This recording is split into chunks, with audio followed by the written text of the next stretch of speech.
Hi there, everybody. Thanks very much for joining us. My name is Lizzie Insall, and I work here at the Blair Institute as a policy lead, and I'm going to be chairing our discussion this afternoon, whilst we talk about all things local government finance. This is the third in our autumn webinar series. You can find out about more events that we've got coming up and see videos of our previous events if you go to our events page on the website. So please do so.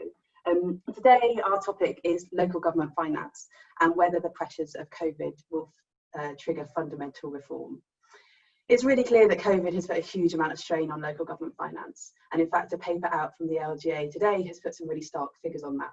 They've used research from the Institute for Fiscal Studies, and they're projecting that by 2023-24 there'll be a £5 billion shortfall, and that's about delivering simply current services.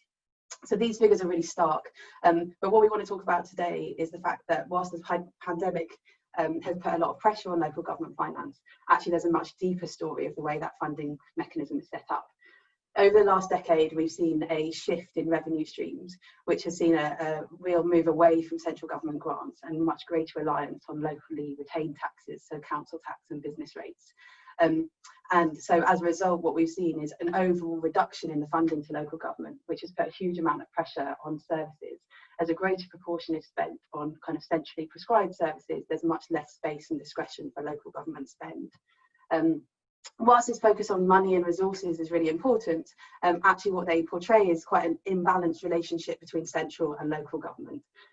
You have kind of voices from across government asking with disparate asks of local government, treating local government much as a kind of delivery arm of central government, and as a result very few really have a strong sense of the overall kind of position of local government financing and the consequences for local government. Rather than a kind of durable funding solution, what we see is central government continually kind of in the habit of giving these ad hoc short-term funding for specific policy goals. But the data for the LGA this morning specifically points out that the gap left by COVID undermines the ability not just to deliver kind of services required by COVID, but the broader core services that local government provides are under threat. The question really is whether or not central government understands this. It's something felt daily and acutely in local government. But the question is whether or not they kind of see the need for change and whether or not COVID itself might be a trigger for that reform. We've got a great panel with us today to discuss that. Really pleased to have them. We've got a last minute change, which is that unfortunately Donna Hall was no longer able to join us, but we're delighted that Adam Lent, who is director of the new Local Government Association, is here instead. Sorry, new Local Government Network.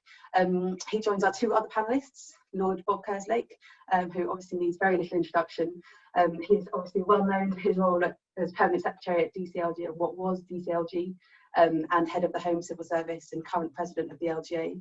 But before that, Lord Kerslake was chief executive of a number of local authorities, and so really has had kind of a front seat to the change that's taken place in local government over much of the last 20 years. And then our third panellist is Steve Reid MP, who is Shadow Secretary of State for Communities and Local Government. Steve's in a really interesting role, having served as leader of Lambeth and led the charge in setting up the kind of cooperative councils movement, and so it's in this interesting place of thinking about how central government policy needs to be shaped in order to facilitate kind of the vision that he worked up in Lambeth for local government. So really excited to hear their views today. As we go through, please do feel free to put questions in the Q&A down at the bottom. We'll hear from each of the panellists and then we'll go to a Q&A with participants. So as I say, as we go, put in those questions and I will come to you in due course. Adam, can we hear from you first? Certainly. Thanks very much, Lizzie.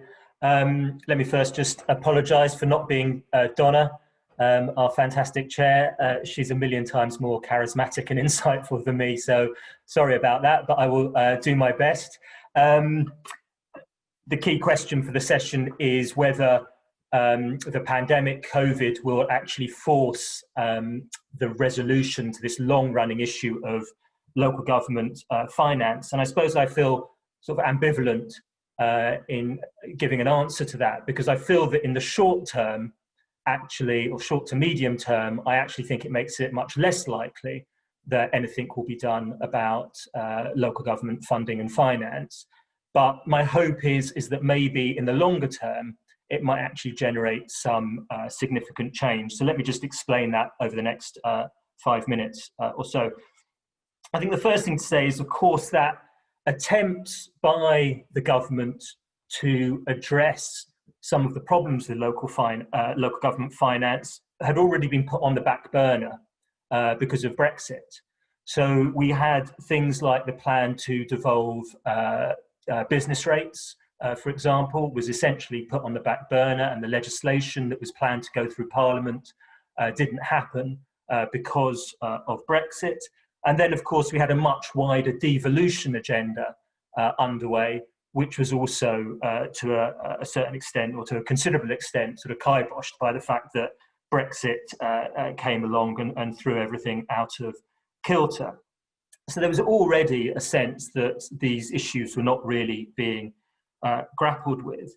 And I think COVID just adds to the shrinking of the intellectual bandwidth and the capacity for central government to deal with this issue. And we can see that really clearly already, because the devolution white paper, which was supposed to be coming out originally back in February, I think, or back earlier this year, and then was going to happen this month, has now been almost certainly delayed again, probably until the new year. So, you know, it's just an issue of the fact the government can't deal with these issues. And I think it would be challenging for any government to deal with some of these issues, because they are big, politically troubling, thorny questions. And in a situation of effectively ongoing crisis, it becomes even more difficult. I mean, if you think of the three big questions around local government funding: business rates, council tax, and social care funding, these are all sort of third rail issues for government. They all have really difficult questions which are going to cause enormous political problems to get through. Maybe social care funding is the most. And so, you know, I think it's very unlikely under these current conditions that these problems are really going to be addressed. My guess is that the government will continue to do what it's done for a long time now, which is local government finance will get to the brink of, you know, existential crisis, as it was just a couple of months ago, and then the government will just bung a whole load of cash at the problem to try and prevent it becoming a really serious crisis, with a number of local authorities effectively declaring bankruptcy and falling over. But of course, that never addresses the fundamental underlying structural problems, and often those bungs of cash actually never completely fill the funding gap, as Lizzie just outlined, and as the LGA report indicates. It only does just enough to keep local government sort of going without any S114 or bankruptcy notices effectively being issued, which is what the government really wants to avoid. I think dealing with those big issues would require, you know, a really strong national conversation, really strong leadership from the government on opening up a debate about where this issue goes, particularly on something like social care funding. And it also requires the government to have a real interest in public sector reform and a real willingness and capacity to understand the public sector and the sorts of changes that need to happen. And quite honestly, I don't think this government has shown itself has the abilities, the skills to lead that sort of national conversation, nor does it really have that deep interest in public sector reform to take those things forward. In fact, I don't even really know where the Conservative Party stands on public sector reform anymore. They don't really seem to have an agenda at all. At least in the old days, they sort of had an agenda which you might have disagreed with, but at least there was an agenda there. Now there doesn't even seem to be a particular agenda. In the longer term, though, what I would say is that my hope is that what the pandemic has done is really highlighted the fundamental problem of having a political system and economy that is so highly centralized. It's really shown in ways that I certainly didn't expect when the pandemic first became clear early in the year, how weak central government is at responding to major challenges of this sort. And really what COVID has been, in many ways, has been a sort of accelerated version of what over-centralisation has done to the economy and done to political trust over a period of decades. We've just seen over a period of weeks or months how ill-equipped a highly centralised system is to deal with really pressing social challenges. So my hope is that actually it will, over time, create a sense from below that actually some fundamental issues of self-governance, of addressing real weaknesses in the economy, of really local communities' rights to have a say over what happens to them, those begin to bubble up. And actually devolution and local government finance ceases to be about these rather abstract technocratic issues, which actually don't interest the vast majority of the population, and actually become about, actually, I want a say over what happens in my local area, and where money goes, how it flows is a fundamental part of that. And that would be my hope for the longer term. Great, thanks, Adam. Just one quick question on that, to do with the stuff you were saying at the start. Conversely, is it actually potentially in local government's interest for someone to fall over? You talk about the fact that sort of we get to the line and each time central government kind of puts these bungs. And is there a risk that local government looks like it's kind of in a boy who cries wolf situation, where we've spent many, many years now where local government says it's on the brink of crisis, and almost do we need to see some of that actually come to fruition before central government will listen? Possibly. I mean, I can see the political point you're making, that if 2 or 3 councils really did effectively go bankrupt, it would force the government's hand to do something. But what I noticed when Northamptonshire issued an S114 notice, was it now about a year and a half, a couple of years ago, whenever it was, it had a massive chilling effect on the sector. And what you saw was the sector really starting to get very worried about spending as a whole. And actually, you know, my fear is that all it does is, while it might have a benefit in terms of shifting the debate in Westminster, it will actually damage services further, which have already been seriously depleted, you know, over the last decade because of cuts. That's interesting, thank you. Lord Kerslake, can we come to hear from you now? Well, thank you very much, Lizzie. What I'd like to argue in my 5 minutes is that the financial position of local government is a subset of the imbalanced relationship between central and local government. And unless you get to a point of closer parity of esteem between the two, you won't really get the force and the desire to sort out the financial underpinning of local government. And sorting out the financial position is not simply about a bit of extra money here and there. It's about a complete change in the way in which funding and powers work in this country. I should say, first of all, though, congratulations to the Institute on its timing, because you've got today the report from the LGA, which I'm president, which is their submission on CSR. I think a terrific piece of work, actually. And you've also got the publication of a report that I have been involved in. I'll just hold it up so people can see it. There we go. Go Big, Go Local, which is about how we're going to rebalance the UK economy in this country. And I say that because actually the one agenda that has at least got some traction as a policy idea is rebalancing and levelling up. Whether it will come to fruition is an entirely different point. And what we argue in that report is that you need a proper plan from government, you need to think big on this, but you crucially need to devolve powers and funding. You will not deliver levelling up without more local initiative and local autonomy. So there are drivers that are shifting this in the right direction. And COVID, by the way, has increased the urgency of the levelling up agenda, not reduced it. It's exposed our over-dependence on London and the South East in terms of the economy, and it's exposed highly vulnerable groups in the community as well. So I think we have very powerful drivers for change here, and we have some serious risks as well. The LGA report talks about £2 billion shortfall from COVID alone. They've lost income, they've had extra costs, and so on. But it also points to the underlying deficiency in their funding going forward. Now, the question you might ask is, why are we in this position after years and years and years of debate about local government finance? And trust me, I'm an accountant, I've followed this closely. I think it's because we haven't properly recognised the role of local government in this country, and we have a constitutional settlement, if you like, that puts it 2 or 3 rungs down the ladder. And individual attempts to raise it up have simply never quite broken through. I remember when Eric Pickles came in to become the Secretary of State in what was then DCLG, he frightened to death a Prime Minister, David Cameron, by getting the entire staff of DCLG to chant localism, localism, localism as the 3 priorities of the department.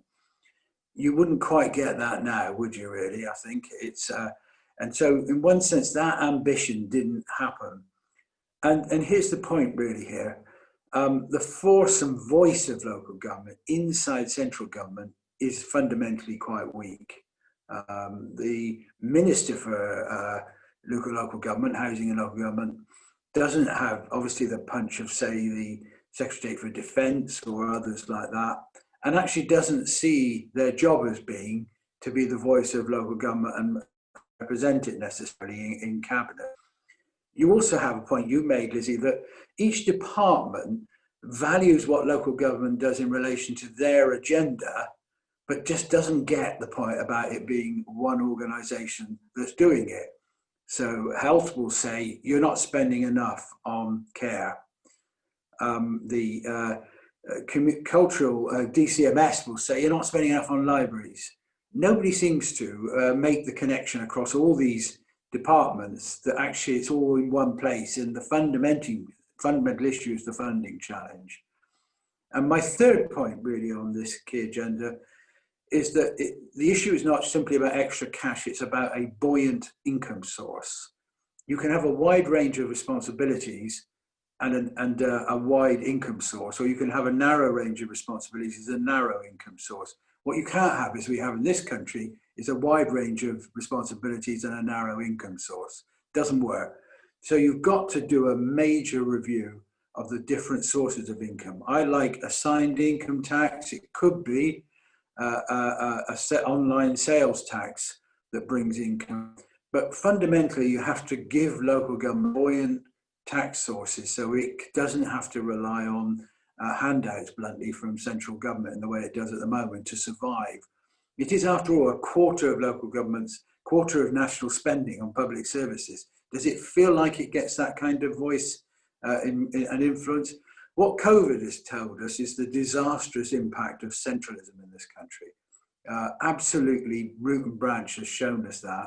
And if there is an ambition to build back better, to use that phrase, and do things differently, level up, have a fairer, more decent society, then one part of that has to be a new constitutional settlement that puts local government in its proper place and in its proper level of importance in the way this country is run.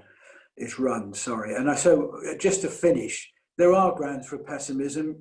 You could get very miserable at the moment if you wanted to, but I just wonder if there's a collective will to drive and do something different and better here. It won't happen overnight, but it can be done, really. Just one tiny small point I noticed, and Steve might say something about this.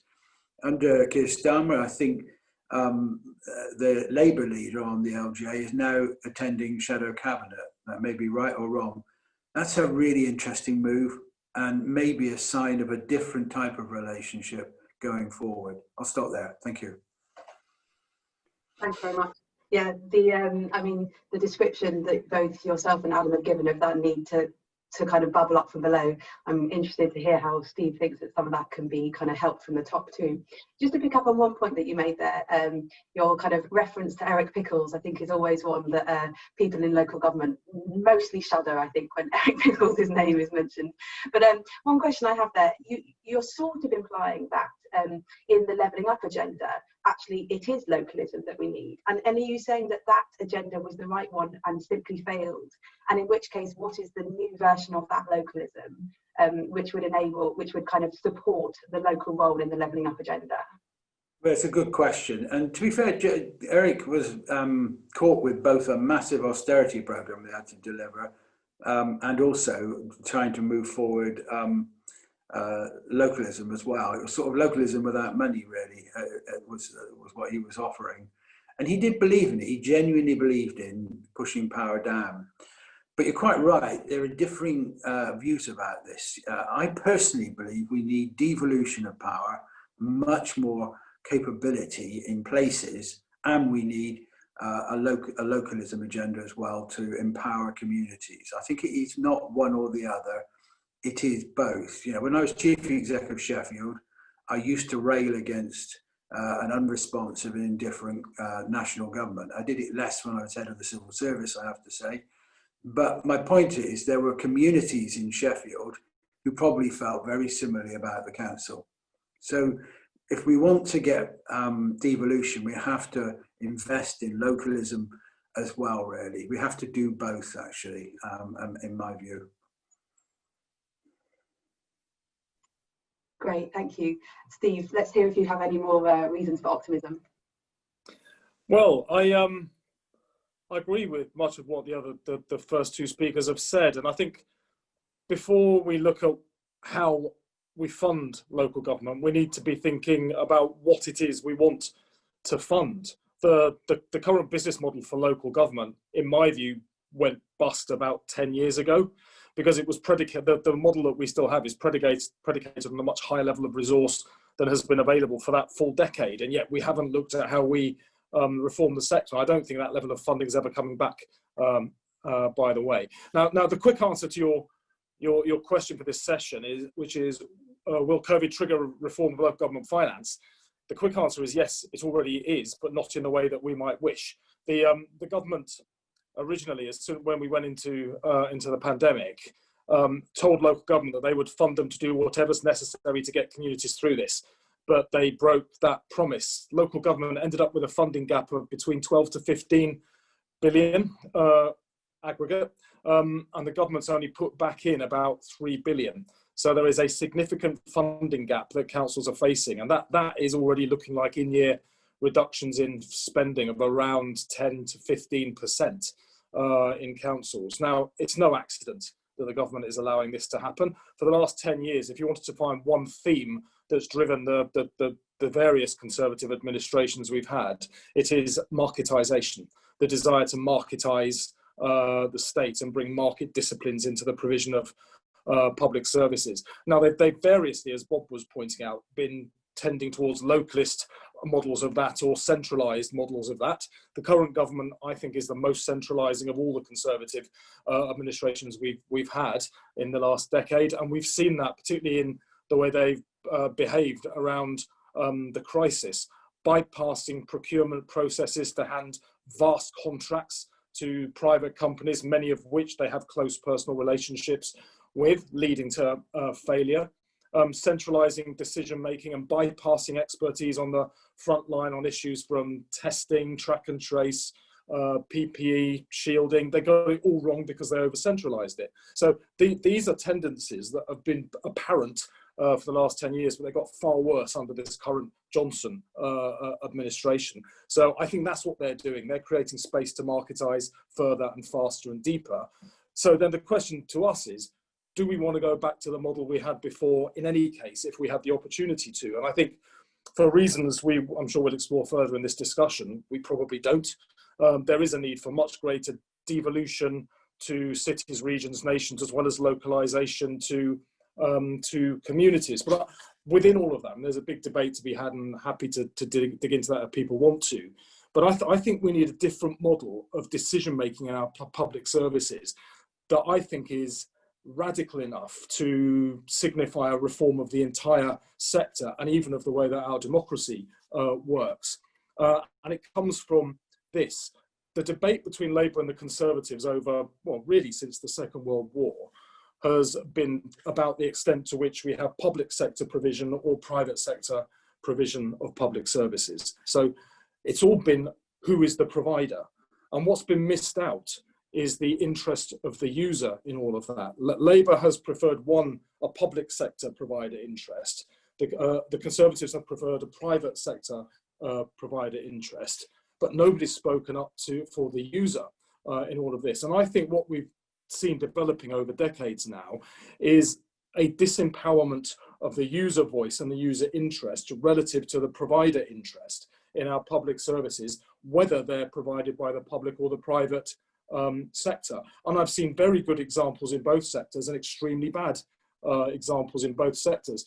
But when there is greater accountability back to the user, direct accountability, and they are supported to assert voice, then in my experience, that is when you get the really good outcomes in public service provision. And that is particularly the case when you're talking about the people who are the most vulnerable and the most marginalised. That 20% of the population who are the most reliant on public services benefit the most by supporting them to have a bigger say in what happens to their own lives. And the reasons for that, some of the reasons are as follows. One is that by taking decisions about people without involving them, we miss out on citizen insight, user insight. You'd call it customer insight if it was in another sector. But by not listening to the person on the receiving end, you take decisions which misfire or get things slightly wrong, and it creates frustration as well as inefficiency. It leads us to, at best, neglect the capacity and resources that are in communities to participate, and at worst, it leads us to crush them. So we create more dependent, less self-reliant, less self-assertive communities, rather than supporting their capacity to participate in the decisions that affect them. And I think we can also undermine by treating people as problems to be fixed, rather than human beings sustained by the relationships that they care about and the places that they belong to. We risk atomizing people from the things that give them a much greater sense of well-being. And I think we should be focusing on well-being as a measurable outcome, at least as importantly as GDP, in my view, when you're looking at the success or otherwise of a government. Now, for me, we have to address this imbalance of power between the provider of whatever sector and the user, address the inequality of power that I think has allowed too many of our communities and fellow citizens to be held back from achieving their true potential. Housing tenants, for instance, should have a much bigger say over how their estates are managed. It shouldn't just be KPIs ricocheting up a hierarchy in a town hall somewhere away from where people live. Housing managers should be directly accountable to structures owned and controlled by tenants. Yeah, I've seen models where far more effective models of supporting young people in urban areas where there are high levels of gang violence. Far more effective models of getting those young people out are where the community itself plays a leading role, and community organisations, institutions, voluntary third sector organisations, faith groups that have reach and credibility into those communities and can talk to those young people on their own terms are often far better at delivering support than statutory services that feel very, very remote from the lives of the people that we're trying to support. Or another example would be older or disabled people, often very frustrated at being allocated to services which don't quite meet their own aspirations for their life, but it's all that's available to them. I think there's much further to go, not just in self-directed payments to people, but allowing people to pool their self-directed payments so that they have greater power as a collective of service users over the provider side in whichever particular market they're operating in, so that they get more control. A role of the state can become, the local state can become, to support tenants, young people at risk of going into gangs, older and disabled people, to take control of the decisions and services that support them, and indeed the outcomes that they're trying to achieve, rather than just allocating people to things. Now, all of that leads us to talk more about models of co-production, which for me has to imply an equalisation of power between the decision maker and the person who is having a decision taken about them. Otherwise, if one side is more powerful than the other, the weaker element in that equation will tend to get crushed. I think we need to be looking at flatter decision making structures. I've never fully understood why we structure local government as if it, very vertically, as if it was a bank, when communities are very creative, and the creative sector tends to have much flatter organisational decision-making models. And I think maybe we should be looking at something more horizontal in that sense. We need much more open and participative decision making, which means much more open data. Currently something that a lot of public sector organisations tend to hold on to because they fear being exposed for failure. But actually, if you don't open up your data, people can't drill into it and question what's going on and come up with better alternatives. More community and citizen-owned institutions that allow people to assert voice, and relational models of public services that allow people to bring in the communities and people around them in their own lives, rather than just atomizing and treating them separately. I won't go into the things about a new constitutional basis for local government because Bob said that, but I fully agree. Local government cannot just exist on license from national government. It needs its own basis in constitution so that it can exist on its own terms as it does in other countries. And I think that's how we get a more equal relationship between national and local government. Great, thanks, Steve. That's really interesting, and I think in a way it leads me to want to go to one of the questions that we've got in the Q&A. But I'll just start by coming back at you to understand a bit more. So what you described there is absolutely a model for local government, and you see experimentation and models developing all the time that are trying to do this and trying to find a new way to do it. And I think this is why I said at the start, I think what's really interesting about your role is in the shadow cabinet, you have to work out what is central government's platform that enables local government to do that. And I'd just love to hear a little bit more from you on what that means as an agenda, like a policy agenda for government that enables local government to live that. Well, I think the key theme here is power and where power lies. We have one of the most over-centralised states in the industrialised world, and it's manifestly failing. The reason that you're getting communities kicking back against our liberal democratic model that we've known since the Second World War, perhaps Brexit being one of the greatest examples of that, is it's just not working for people anymore. Power and decision making is far too remote from people. So we have to get power out of Whitehall and out of the centre and open it up across the whole country, to the nations of the United Kingdom, to the regions, to the cities, to the towns, to the areas. We have to do that. But even that on its own won't be enough.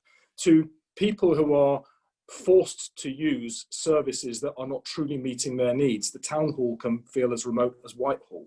So we need different mechanisms that allow them to both assert voice and then have the power to demand that it is acted upon, even at a hyper local level. So I think we're looking about how do we develop for people a voice in the workplace, in the community, over the public services that they use, and in politics, and the power to assert it at every single tier.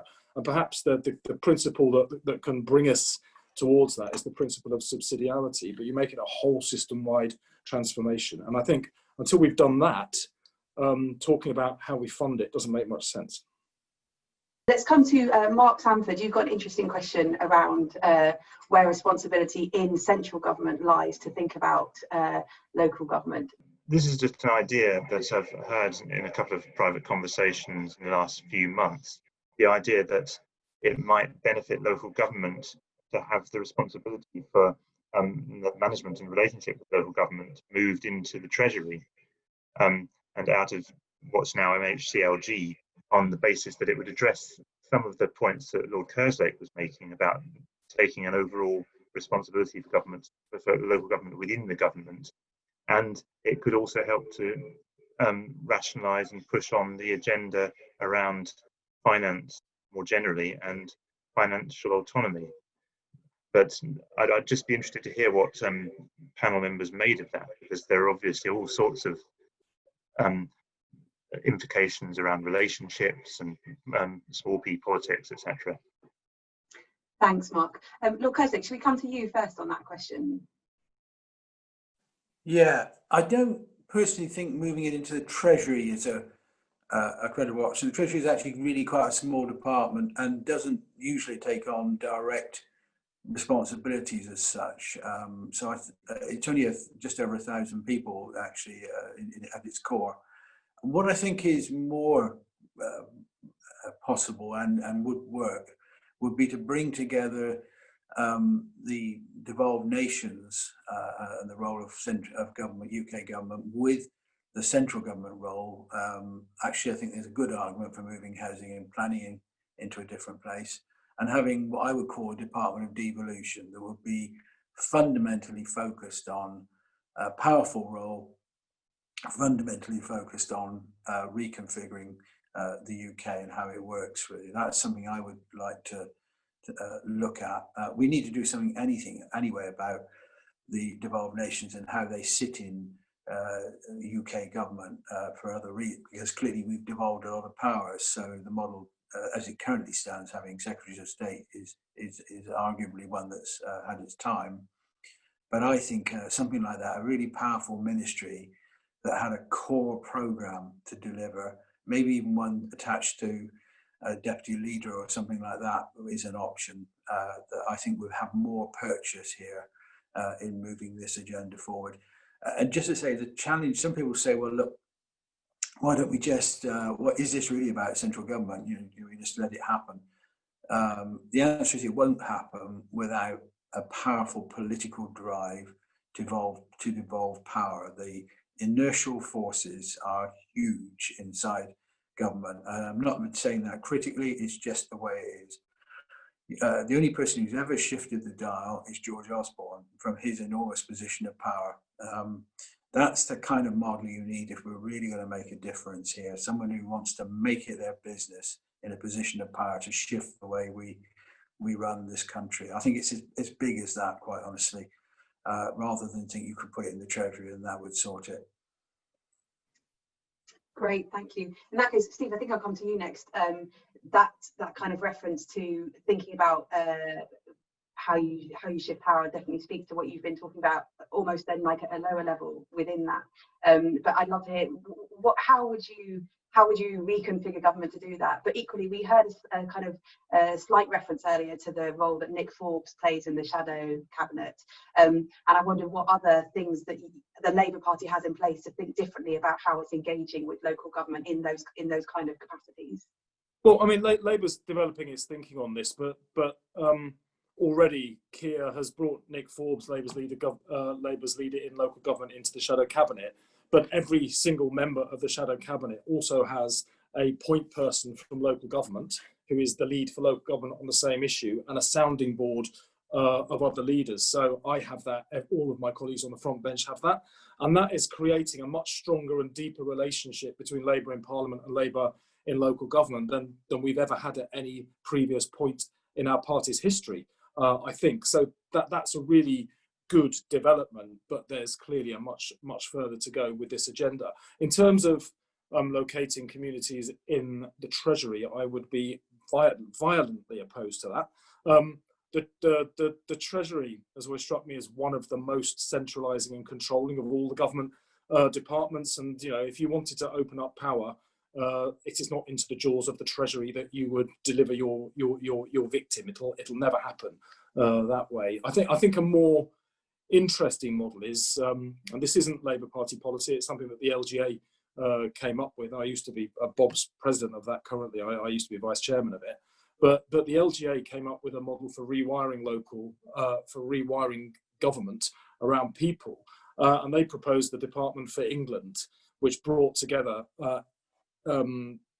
departments like housing, planning, education, transport. All of the things that were going to be devolved would be devolved to regions or cities, would be within one single department that would have some kind of a strategic oversight to ensure that minimum standards were delivered and exceeded, with some powers of intervention if they weren't being. But it would be a very, very different model of government where decision making is no longer in Whitehall to the same extent. So you don't need quite as many government departments and ministers and civil servants in Whitehall.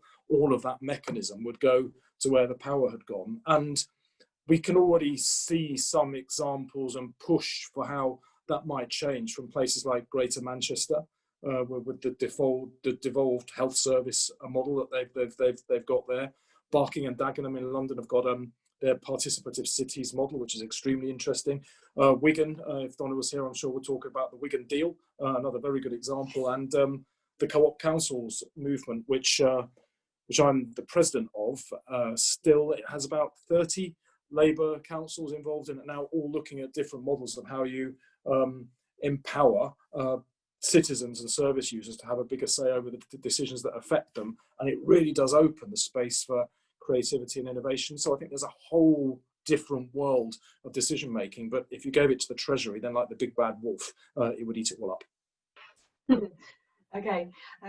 So I'm gonna, Adam, I'll come to you in a sec, but what I'm gonna do is open up to another question from the audience and then come to you to answer that, if that's okay. David Phillips, you've got a question which I'd like us to hear. I've just tried to unmute you. Has that worked? Yes, can you hear me now? Yes, thank you. Great. So my question is about what seems to me to be a bit of a tension between the different objectives that everyone seems to agree on. So how do you suggest squaring the circle between the desire for more fiscal and broader devolution and the significant inequalities in revenue-raising capacity across the country? Because it seems to me that we are already at risk of having inconsistencies between finance policy and aims for more consistent service provision, for example, for adult social care. Don't we need to go back and understand what services citizens think should be able to be vary across local areas, and what they think are citizens' rights, where provision should be consistent across the whole of the country? Great, thanks, David. Adam, do you want to have a response to that one? Yeah, I mean, I think it's obviously a concern that comes up pretty regularly. I mean, I think the first point to make is that, you know, we are one of the most regionally unequal countries in Europe.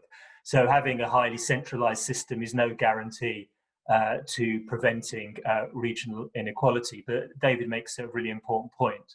I mean, for me, I think any move towards a majorly devolved system has to be one that has to be through a period of transition. You're clearly not going to devolve revenue-raising powers everywhere equally, because, as you said, David, some places have much less revenue-raising capacity than others. So you do need to have some sort of central system which tries to equalise. But, you know, my hope would be that over time, as you move to a system, as Steve has very eloquently outlined, where certain areas have much more control, much more ability to grow their economies, to develop their skills base, for example, that actually you would see that regional inequality begin to even out. And that comes also to the point that you made about service delivery, David, which is this issue of, you know, postcode lottery and what do people think about postcode lottery and avoiding that. The point is we have the most intense postcode lottery in this country already, which is massive inequalities in regional wealth. And those actually are far more important to driving things like health, wealth, and well-being than the actual provision of public services, important as those are. And I think, as Steve has pointed out, so many councils are now seeing the two are so fundamentally linked. So I think these questions are fundamentally bound up, and it's not really an either or. I think it's a question of transition from the current system to one that's much fairer and more equal. Thanks, Adam. Lord Kerslake, yeah, do you want to comment on that? Two quick additions really to that. One is, I think the rebalancing of the UK is an urgent priority, and I absolutely buy that. And that's why we set up the 2070 Commission to look at how we're going to do it. It's going to require a long-term programme. It isn't going to happen overnight. It's a long-term programme of change, but has a strong local component to it. On income, as I touched on earlier, we have two very non-buoyant sources of income for local government: council tax and business rates. And we have to augment that with sources of income that are more buoyant and less dependent on local economies. And I quite like the assigned income model that Spain has. A proportion of income tax goes towards local areas. An alternative actually is to look, and I don't take credit for this, Eric Pickles suggested it in an event I was at, that you take a digital sales tax and then you assign some of the income from that to local places. One way or another, you need another booster income source to local government that's going to give it the kind of stability, core stability that will allow it to kind of flourish in the future, really. That's my strong opinion on this issue. And that's the bit that's got to be worked through. Otherwise, it'll be constantly in an unstable position. And those places that are at the moment needing to grow in their economy just won't have the firepower to deliver it. Can I make a quick comment on that, Lizzie, as well? I mean, first of all, there does need to be an equalisation mechanism. Of course there does, so that you don't end up with US-style ghettoisation.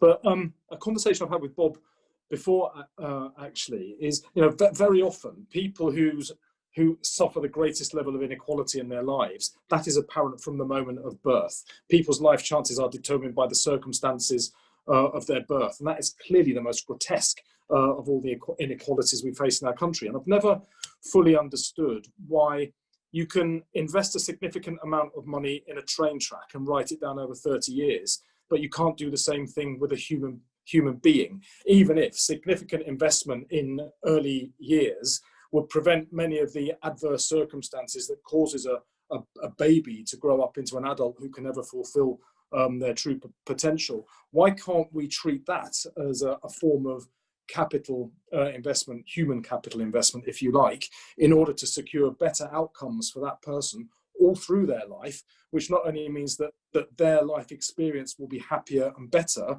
but just in financial terms, they're more likely to be contributing rather than taking from the public purse. So I think there's something wrong with how we account for money as well as where the money goes. Completely agree. We need a revision of that, and indeed some work was started, I think, by John McDonnell as Shadow Chancellor on this, and indeed the Green Book needs overhaul as well. So I think there's quite a bit of change needed there. I'm gonna try again with James Brown, because I think your question is really relevant here. James, let's see again if we can get you unmuted to ask your question. I think there's a button you need to press at your end.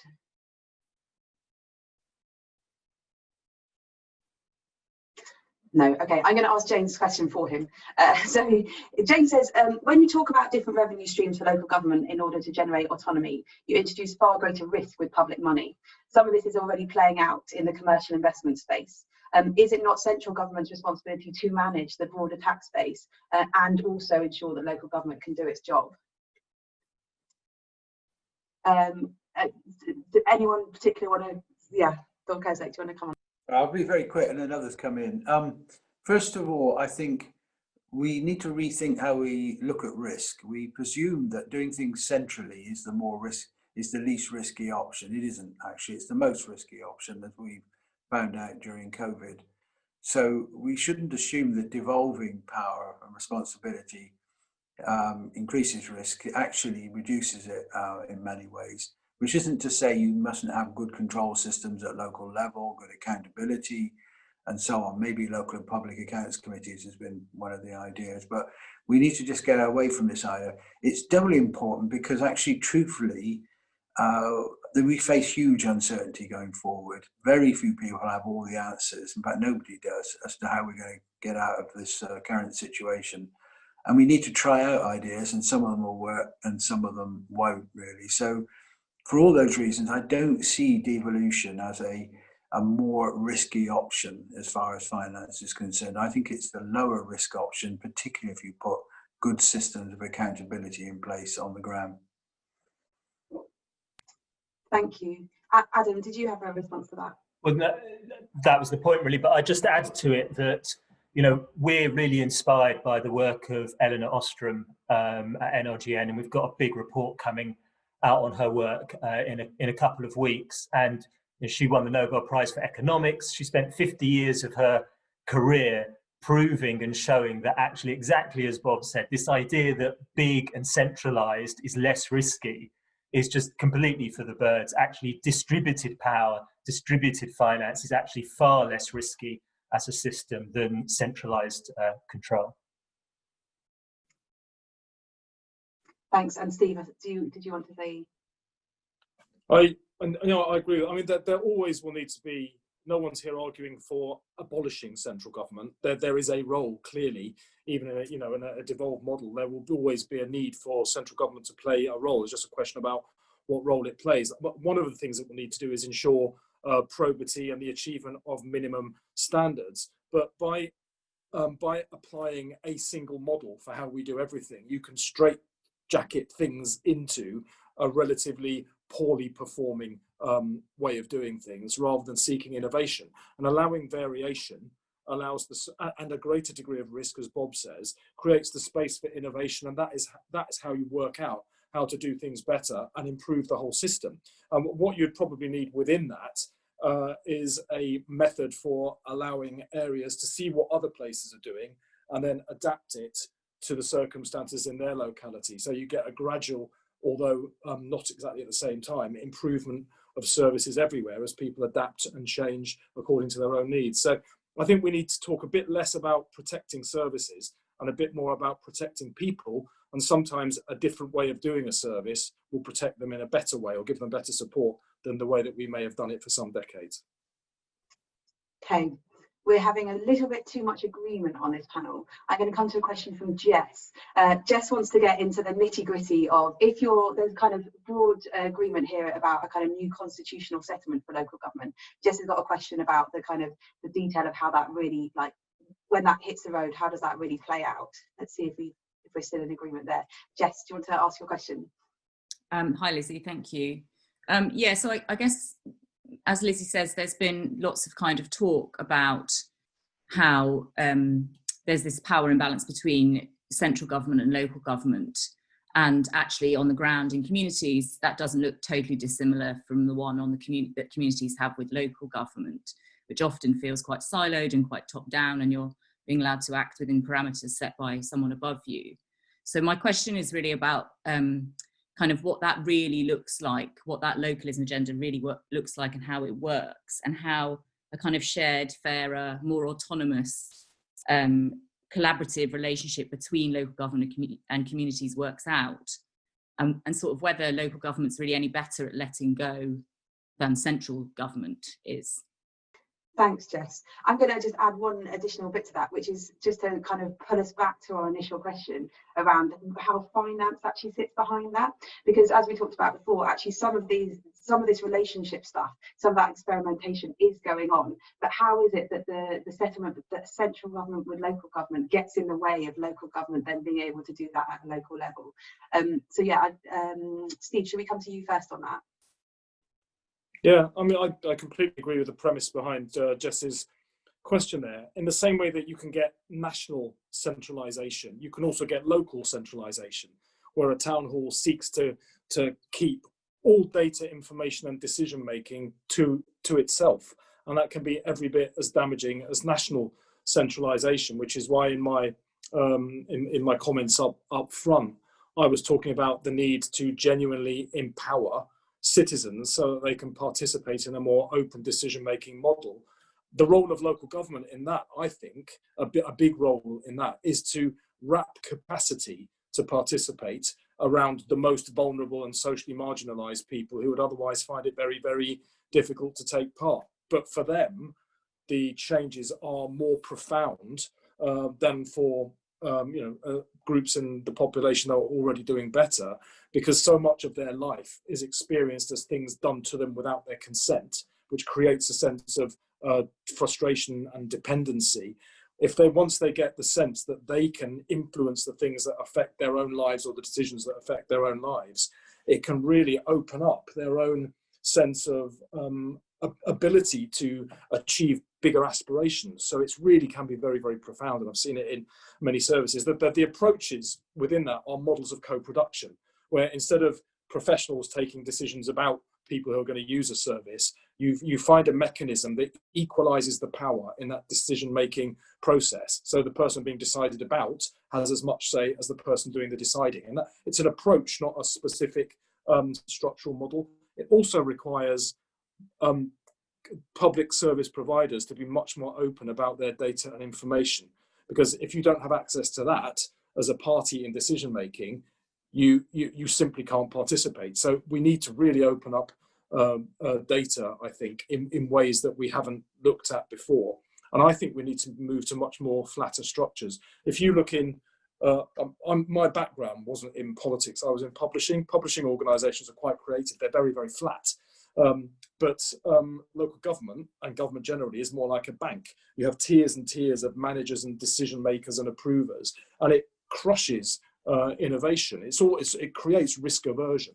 but you need to take more risk in order to open up the space for creativity and innovation. Of course, repeated mistake must be avoided, but you do need to open up the space. So flatter structures, open data, and models of co-production, I think, are how you do that.